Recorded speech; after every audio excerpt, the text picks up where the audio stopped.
Well, it's been over a week since WandaVision ended, and I believe every one of us, at least most of us, are feeling something's missing every week. Oh, I do miss WandaVision a lot, and I do like the show a lot, but I have to admit, it has a lot of issue, especially towards the end, the storytelling, that I think is also a common issue with MCU storytelling, and I do want to go into a little bit more details. The story itself is a wild journey. From episode 1, we start with a sitcom, we start with black and white 50s style, all the way to the end we have witches fighting in the middle of the air, we have two visions try to philosophy out of each other, and it's just a lot of things happening in the whole 9 episodes. It is a very rewarding, a fulfilling series that gave us a lot of things. From the different style, different time periods, to the development in characters, and introducing even new characters like Agatha. Generally, I would say this show goes with the classic 3 arcs structure. Like 1, 2, 3 is the first arc. We have most of them are show content, like inside the show world. And 4, 5, 6, 7 are middle parts that we have both outside and inside, and we have interaction between the two worlds, and we also have conflicts, of course. And 8 and 9 is like the final battle. It's like we are confronting what Wanda's been through, and the whole thing just exploded in our face. In the last episode, we have different forces come together, and all the conflicts happen at the same time. I would say the 3 arc structure works very well for this show because it is a show that has a lot of things to give and a lot of stories to tell. And to have the boundary between the first part, the show part, second part, the development between the two parts, and last we have the climax, we have the conflicts. It's great, and it worked for this show. And personally, I find the pacing also quite good because at first we are seeing the sitcom and we are wondering what is going on here. Why do you have the show here? And for 1 and 2 episodes, they release at the same time to give us a little bit more. Because I would say if we just release one at a time, and by the second week, everyone's gonna be very confused and very maybe losing interest because we just don't know why we are seeing this sitcom right now. But pacing the 1 and 2 together, that gave us a lot of mystery and a lot of time to think about during the first and second week. We can think, okay, what is going on and what is wrong here? And we can pick up the details here and there that they're breaking the fourth wall, there are colors bleeding through, there are outside voices, and somehow they break character in some scenes. Those are just hints to tell us, hey, pay attention to this detail, something important is coming up. And then in the 3rd episode, at the end, we actually see the outside, and so that's where we're gonna get more about what is going on with this character that's named Geraldine. And by that concludes the first arc. That's totally inside the sitcom world, and we go into the second part, which tell us what is going on outside, combined with what's going on inside. Almost every episode in the second arc gave us some sort of revelation, some sort of discovery, and also gave us a cliffhanger in some episodes towards the end. For example, the appearance of Pietro, for example, when Agatha revealed herself. Those are great endings and great ways to keep the people talking about this show for a whole week. I saw Pietro trending, I saw Quicksilver trending, I saw Agatha Harkness trending, I saw Agatha all along trending. And those are great for people to get more attached to the show, and we can discuss it over the week. And okay, here is my theory. Okay, here is that theory. And I think those cliffhanger works very well in this show, at least in the middle part. And episode 8 is probably my favorite episode in the whole show. Well, part of the reason is because I actually didn't know much about sitcom at all. Either it's modern time or like back in the 50s, 60s. I just don't know a lot about them. So I can feel like they're very accurate and very interesting to a lot of people. They're not particularly for me.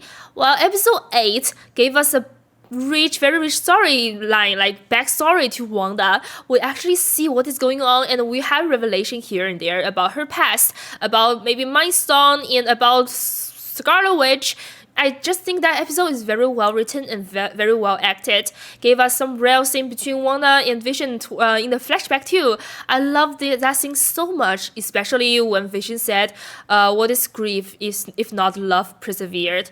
And that just generally conclude the whole show in such a like short sentence. I just love that scene so much. And also, Elizabeth Olsen gave us a great performance when she's grieving at the side of the map in the house, but that's not the house yet. She's grieving so hard that she accidentally created the whole reality of the Westview. The performance of her grief combined with the special effect is just a perfect amount for that particular scene, and that is like one of my favorite scenes I've ever seen. Definitely very well done episode. By now you've probably guessed, yes, my most issue is with the last episode. I think it's really rushed and they don't have time to conclude every storyline. Because while I think the middle arc is really good, it opens up a lot of storyline, a lot of parts we need to cover, and in the end, it just seems like we don't have time for all the storylines. Okay, so let's count. We have Wanda's storyline, which is combined with Agatha's storyline, because Agatha is going after what is going on with Westview, why she got her powers. So I think that's combined with Wanda's storyline. Okay, that's one. And we have Vision's storyline. Hex Vision, I mean, he's trying to discover himself, discover who he is, and he has some journey with Darcy trying to discover who he is. She tried to went outside and didn't work. And there we have White Vision coming in that kind of have a conflict with our Hex Vision. And now White Vision has a memory back, but also just go off to nowhere. Then we have the Pietro storyline. He basically came out of nowhere, say, hey, it's me, I just have a different face. Hey, I just happen to have the same face as the X-Men universe Quicksilver, but you never know. And then that storyline kind of ends nowhere too, but I'll talk about it later. And we have Monica's storyline that starts with she coming back with a snap and then realize her mother's gone and her conflict with the director inside the SWORD headquarters, and then she came in and then she got a superpower. That's all great. That's also a storyline that we need to talk about because I think it didn't really end very satisfyingly. And then we also have the director's storyline that his plot with White Vision and his plot to control Vision as a weapon. That's sort of combined with Jimmy and Darcy, I can say. Yeah, like you can say some of the storyline are actually together, that one storyline, but you have to admit there's a lot of things going on, and the last episode is just not enough time for everything. So what they chose to do is to focus on one or two storylines and sort of abandon the others, which is wise in a production sense. You have to know what is more important. But at the same time, this is a show that you should have enough time for this. The fact that you didn't have enough time for all the storyline kind of means that you failed, at least in the last episode. What they decided to focus on is Wanda and Agatha's storyline that basically takes most part of the last episode. We also have the conflict with Hex Vision and White Vision. However, the White Vision storyline really just goes nowhere because he just went off through the roof and never appears again. He got his memory back, we know that, but what happened to him afterwards? We have no clues and nothing tell us what happens to him. Is he still a weapon? Does he still belong to the SWORD? Is he just to go on the journey to find himself? We know absolutely nothing. And the fact that he has his memory back and he still doesn't care about Wanda, which makes me very curious. Is he like he needs time to process the whole thing? Maybe he has a memory but not the emotion back, or he just need to relive everything in his head. I don't know, he's a machine. He can do any of this like in a very small amount of time. I don't know why he just went off and we never see him again. Also, after I finished watching the last episode, I realized that Wanda never know what happened to the White Vision, and she didn't know the White Vision got all his memory back. Well, I do like the idea of both of them sort of taking a break and trying to figure themselves out, because Wanda have a lot of things on her hand. She has all the Scarlet Witch thing going on that she needs to figure out. So it might be a good thing for them to take a break. Also, it makes sense for her to not go after White Vision because she didn't know he's just gone with all the memory back. I assume that Hex Vision didn't really tell her. They were really focusing on saying the goodbye, so I assume that didn't happen. Maybe it's something that's gonna happen in the future movie. We're gonna know more about WandaVision and know more about what's going on with Wanda, and maybe they can meet again. But at least in this show, in this series, we have nothing. He didn't even say, hey, I need to take some time off, I need to fly away, I need to get out of here. He just said, I am Vision. He flew off. Phew, gone. That's it. That's not satisfying. That's like leaving us there, handing us there, not telling us what to do, not telling us what's happening. Very not satisfying, in my opinion at least. Once again, same thing with Monica. She has a great beginning with a hospital scene, with everyone coming back with a snap, and everyone's just panicking, like the dialogue between she and the nurse. That's great. And then the middle part when she tries to go back in and try to break the wall and gets her superpower, that's also so awesome. And then we got nothing. We have a little bit showcase of her power at the end. And when she tried to stop the bullets, and that's it. Her storyline just ends there. And she has very little screen time in the last episode. A lot of us hope maybe she can beat down the director and be like really angry, then maybe forgive him or something, be an actual hero. But she didn't really showcase anything. She didn't have the time to figure out anything. She had a little bit of time with Pietro, which also is a very disappointing ending. But I do hope that she could do more in the show, because since he has a great beginning and great middle, I was hoping for a great end. Maybe she could join the fight with Wanda, but it didn't happen, and it's sort of disappointing. I know that we have a post-credit scene that's involving her and involving probably Captain Marvel too, but I do believe that the show needs to be self-contained first, then to have the ability to go into other show. So you have to tell the story first. You have to finish whatever you want to tell. Then maybe you can have some time to go into the future storyline and maybe go into, hey, there's potential for that. Not like, oh, so we don't have time to finish this storyline in the show, just let's tell it in the next show. That's not okay. At least in my opinion, I do believe that all show, at least you need to be self-contained. You shouldn't have so many loose ends at the end. And that leads to Pietro, which is so disappointing, I have to say. Like, the reason I'm so angry with the decision at the end is not even how they handled the Pietro character. It's mostly how they used the actor from the X-Men universe and then gave us nothing.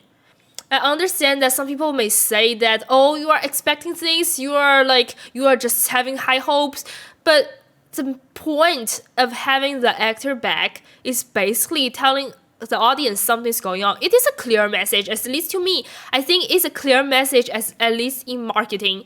At least it's telling the audience, hey, look, we're doing something here, and you should pay attention, you should watch our show. Then, because everyone's interested, now, okay, we have the actor back. Oh my gosh, what is happening? Is this multiverse? Is this gonna be something leads to the next movie, Doctor Strange 2? And then he gave us, oh, this is just a nobody. You know what I feel like? I feel like I've been toyed with. I feel like it's cheated. It's just a way to get into the marketing, to get us watch the show. And it's not a rewarding marketing. It's like, you want attention, I gave you my attention, but you didn't give me anything back. That kind of unbalanced feeling as an audience member, I do not like that. But at the same time, there are people saying maybe there's more to his character since they really did use this actor. So I don't know. I don't know what they're planning, but at least right now in this show, that storyline totally disappoints me. I'm okay with the Pietro here with a different face with a nobody that Exile actually controls. My most issue is with the production decision to have this actor back and be nothing. Also, the fact that he was supposed to be like a great cliffhanger for episode, I forgot which one, 5 or 6 was it? And then have an episode, the Halloween one, basically happening around him. He is like the main character of that episode. And then he's basically forgotten. He appeared once in the post-credit scene episode 7, nothing in episode 8. Then episode 9, one short scene reveals his identity. And that's it. That's it for the last arc. And it's just, you have a strong presence in the middle, at the beginning and middle. And then you have almost nothing at the end. Very disappointing and very unbalanced. The director is also the same issue. He has a strong beginning, strong middle. He has great plan. He tried to figure out a way in, and he tried to use Monica, use the other people in the base, try to do whatever he wants to control Vision as a weapon. And then at the end, he's just sitting in the truck and doing nothing. And like right before when he wants to actually do something, he got hit by another truck driven by Darcy. So he has a great beginning, great middle, but his ending is so disappointed. It's like so easily fixed. Oh, we have some issue here. Okay, we have a loose ending here. Let's just fix it in the easiest way. The thing is, I do understand that they need to focus on 102 storyline. They did a great job with Wanda and Agatha fight in the middle of the air. I was totally surprised and not seeing that she was shooting the runes onto the wall of the hex. That was great. And also we went back to her Agatha's nightmare of the Salem, the zombie witches. That was so cool. However, I do understand that they don't have time for other storylines, so they have to cut it short, or they have to, okay, we're just gonna talk about it in the next movie, that kind of thing. In the middle of the series, around 5 or 6, I was thinking that maybe this show can have 3 arcs as 1, 2, 3, 4, 5, 6, and 7, 8, 9. But actually, I think episode 7 is very awkward, because it's definitely leading to the end conflict. But it is not there yet. It is only by the end we have Agatha all along that opens up directly to the end conflict, the end game. That was really bad, Pong. I apologize for that. But as I was saying, it's only the end of episode 7 that kind of leads up to the final part, and that's why I put it as a middle arc. However, I think it would actually be better if we have 2 episodes at the end, like episode 9 can be episode 9 and episode 10, or we can just move everything forward for 1 episode. We have Agatha and Wanda's adventure in episode 7, and 8 and 9 can be 2 episodes to resolve all the things that's happening around them. That would probably be more time and more time to finish all the loose ends to actually be a self-contained story. Also, episode 7 was the last episode that still has a sitcom influence. I think they are like, agenda, we have to go through all these periods, so we have to fit this in somewhere. So that made that episode kind of awkward in the middle, and it's almost the end, but not yet. And in the end, that affects the whole pace toward the end, making the last episode, episode 9, not have enough time for every details. I don't want you guys to think that I just hate post-credit scenes. That's not true. I'm not like the biggest fan, but also don't hate them at all. I only hate them when they try to be like, hey, we don't have time for this storyline, let's finish it in the next movie, that kind of thing. And I think one of the reasons they're relying so much on the post-credit scene right now is the fact that the MCU is so big so entwined. Almost every movie in MCU right now have some sort of relation with other movies, and then we have Avengers sort of just making everyone come together. So there are influences here and there, and it is almost hard to separate a story by itself and have no relation to others. That makes it even harder to tell a self-contained story. And I think the whole structure for MCU is a double-edged blade. That is cool, it's absolutely fantastic to have so many movies being the same universe. That's something that's never been done before. At the same time, it makes a creator kind of want to rely on each other, and they kind of have an excuse to not finish this storyline because we have to do some marketing for the next one. We have to let people watch the next movie, so what we should do is have a cliffhanger, have a post-credit scene that's made people curious about what's going on next, and maybe they will watch the next movie. It is very good for marketing, of course, but sometimes it leaves the audience very unsatisfied leaving the theater and thinking, okay, but I do want the answers now. I personally is a big fan of self-contained story with a little bit of mystery going on, maybe that can lead to the next one. So I think, for example, in this show, I think the post-credit scene for Wanda is great because in this show, Wanda has a great storyline, has a complete storyline that we have seen her confronting her own grief and confronting what she's done, confronting her sin and saying goodbye to the kids and to the Hex Vision, everything. That's great, and she's taking some time to herself trying to figure things out. But then we see her using the Darkhold and figuring out the magic, and then we know, oh wait, she's gonna be in Doctor Strange too, right? That's a great lead up that we have a self-contained story for Wanda, and then we have something going on for the next movie, leading us to be curious about the next movie. That's great. That's awesome. I think that is really the right purpose for the post-credit scenes. However, for Monica, I don't think that worked very well because we learned nothing about her. We know nothing about who she is, how she got her power, what she can do, and she didn't even have time to showcase any of that. Her post-credit scene is a typical example of, hey, we don't have time to figure out every detail, so let's try it the next movie. I am personally not a big fan of that. But at the same time, like always, you have all the right to think what you think, and you have all the right to disagree with me. If you really like the structure that they kind of combine every show together, yeah, sure, why not? It's just my personal opinion that I think MCU can have more self-contained and individual story that have a little bit of hint going on with each other, not as every show so dependent on each other. Something I learned during the week after the end is that there are a couple lines that's added post-production. Like when Wanda said, I don't understand this power, but I will. And X said, you don't understand what you did. Something among the lines.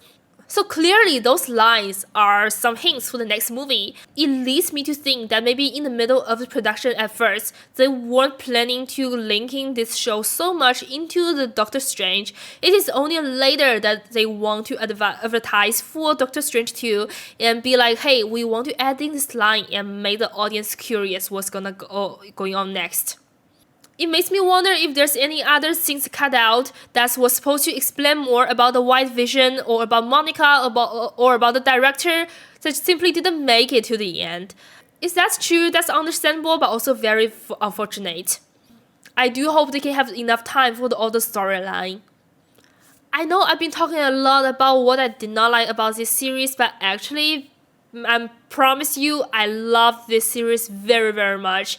It is so unique. The structure, the pace, the presentation, everything is so unique in all the TV shows we have right now. And at the same time, it is the first show that MCU is going to release as on Disney Plus, and I think it's a great start. From what I heard, it was supposed to be Falcon and the Winter Soldier first, but it got delayed because of COVID, and so they aired this one first. I do think if we have Falcon first, it's probably gonna make more sense because that's one is supposed to be a very action-based, a very action-heavy show that's closer to what we know about MCU. This show is so unique that people might be wondering, okay, I know MCU, I know those superheroes, why am I watching a sitcom right now? That could totally happen. They took a great risk, and I think the reward is worth it.